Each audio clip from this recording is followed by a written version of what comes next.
to be managed and delivered by someone who's competent to deliver them. On the whole, those go by the names of EPC contractors. Have you engaged with an EPC contractor, someone who can engineer and procure and construct these things with proper warranties? So if it is a year late, they pay up. Are they competent to manage delivery, and have they proven they've done it before?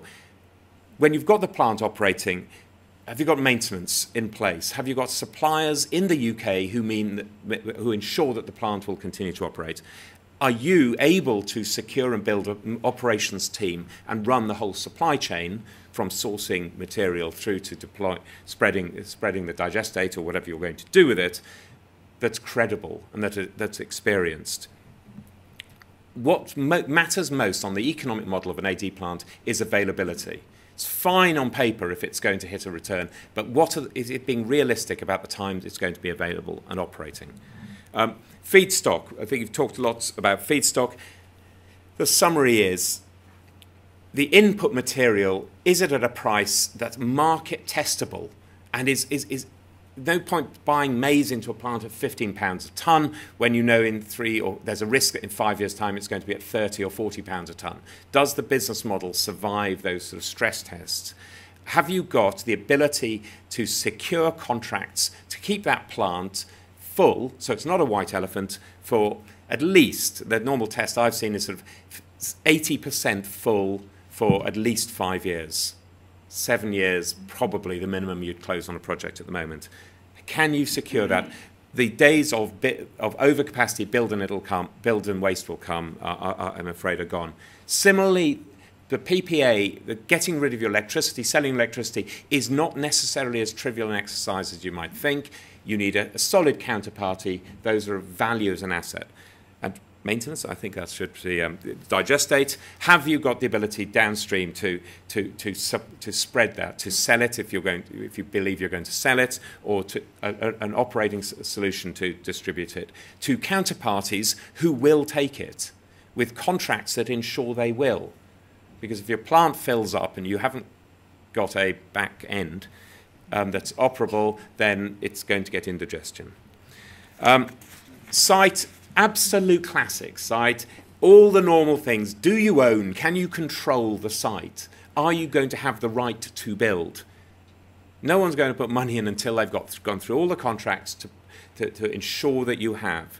There are real nasties at some point. Full repairing leases are always a bit nasty if you're about to put £5 million of the kit on a site with a 25-year lease, because you might not want to fully to reinstate the site. And certainty about the ability to get planning and your ability to get permitted. And finally, the numbers guys really like to look at your numbers. Have you got a well-structured business plan? Use forms and structures and language in your business plan that is familiar to the people who are going to be investing, so they appreciate that you actually speak their language. Has it got payback? 15, 20%. You've really got to have a 5-year payback in these projects, or they're not going to get off the ground with commercial money at the moment. In your program, have you been realistic? Have we allowed for the 2 months delay because it's going to snow at Christmas? Have we allowed for the 2 months delay because Jenbacher are going to be 2 months late with your engine? Have you properly measured the risks?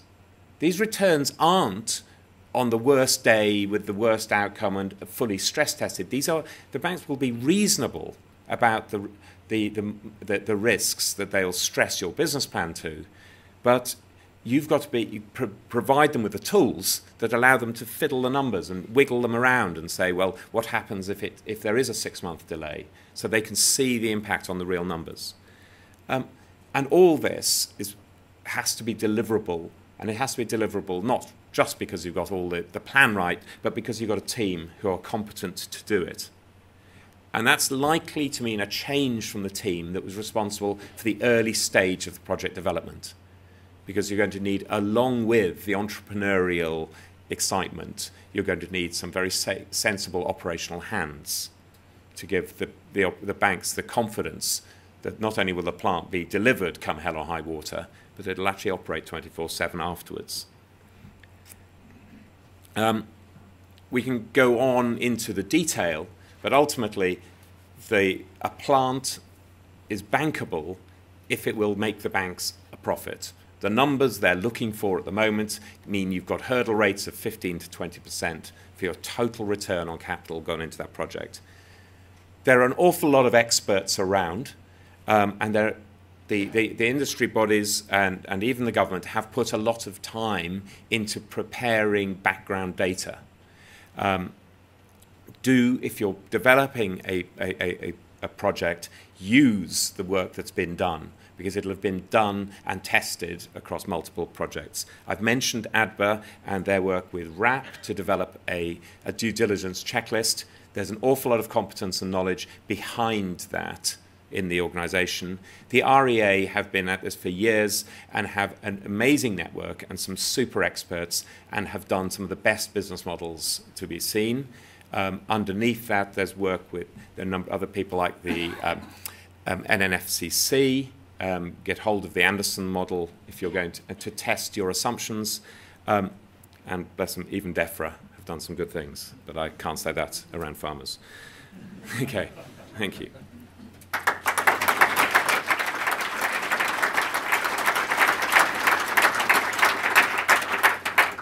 Okay, so if I could invite Gary and Dan up, because I think we're going to do a question and answer session, aren't we? I thought I used up all the time. No, you're fine. We've got plenty of time. Okay, so are there any questions from the floor? The gentleman at the back there. Thank you. I'm just going to ask a question. I just wonder when you think that food waste will become free for anaerobic digestion players. Noticed the last slide, Gary, on your one, you had a Holsworthy line for West Country line over the fact that they take food for nothing. Well, it's happened then. Yeah. Yeah, so food waste, certainly from between farm and wholesaler, as it were, is sent to farms for free.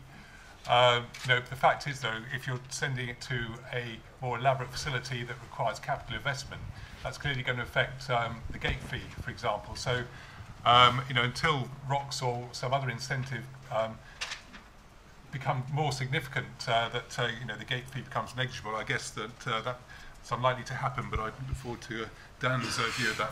I think it's really hard because there are people who can always quote, even before Holsworthy, can quote examples in Holland where there's been overcapacity and waste has been going for nothing. But it's never quite as simple as that, because there is material which could alternatively go for to animal feed, so potato waste, other vegetable packing waste, which doesn't need much of a gate fee anyway, because £6-10 a tonne into the feed market. But then there's complicated waste, which is sort of dirty packaging with 75% of the weight is ready meals. And their alternatives, they can't feed that to the pigs. So there are limited alternatives that don't involve landfill. And the price then for AD is going to be somewhere between nil and the price of incineration. What's happening is clearly the price of alternatives, which are advanced thermal treatments, are coming down. And after last week, they're going to come down a lot faster. So the answer is, I think we're looking at projects, and where there's a complex sort of piece of food waste, we're assuming something like, in the central case, £20 a tonne by 2020. Mostly because it rhymes, but that's what a lot of the big waste industry players are assuming as a central case. But you've got to be pretty robust about anything about that. If you're getting a gate fee on material which is covering more than your depackaging and residual waste costs, then you're lucky. Okay, thank you. Gentleman at the end there. You mentioned that you had linked together a company producing glycerol as a byproduct from biodiesel production with a slurry-based AD system. Can you tell us about what the impacts of that combination was on the way in which the digestate could be used? I would like to say very easily, unfortunately it was a case study from north of the border which was given to me, which I use. So I don't know precisely, albeit that the amount of glycerol which you could use in the mix is obviously limited, you know, for wanting of not to give the little beasties too much of a hangover, I guess. But unfortunately I don't know the exact case, but I'll get back to you afterwards if you're interested. You can always get a lot of information from Colin Rank, who's struggled with this. At Kemble, David, do you have an answer to that from REA's experience? Does glycerol affect the? Yeah. How much glycerol can you put in before they say you're spreading the nasty carbons from those fossil fuels, you know, into your digestate? Well, I've not heard of any restriction on the amount of glycerol. You can always do it operational reasons. How much glycerol is actually compatible with running the digester properly? So it's 3% dry solids, and you're away. I've got to refer you to David for this, because he's... Maybe we can pick that up at the coffee break. Would that be helpful? As the global expert in. Yeah. Okay. Got a gentleman directly in front. Yeah, talking about, you mentioned rocks, but feed-in tariffs have had a slight wobble recently, and funding will be an issue, maybe or may not, around FITs. Will rocks become a preferred model, and if so, how much more valuable do they need to be to make that model work for you as a banker? I'm not quite a banker. The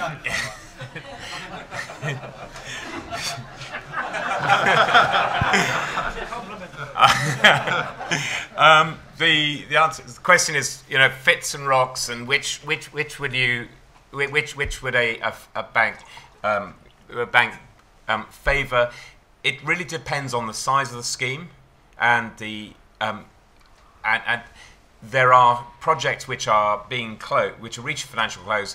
That some of the now with both rocks. The issue is whether you can complete the project and get grandfathered in at a secure rate.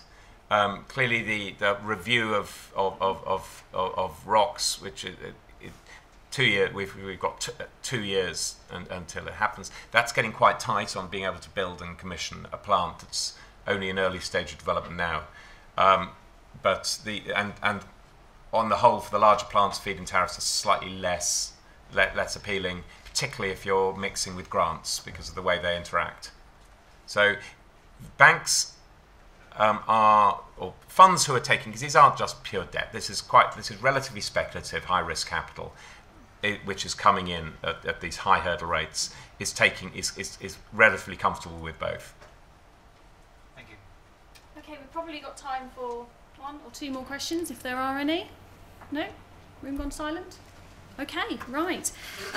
We should break now for a coffee break, but what's happening during that coffee break is we're then breaking into the workshop sessions.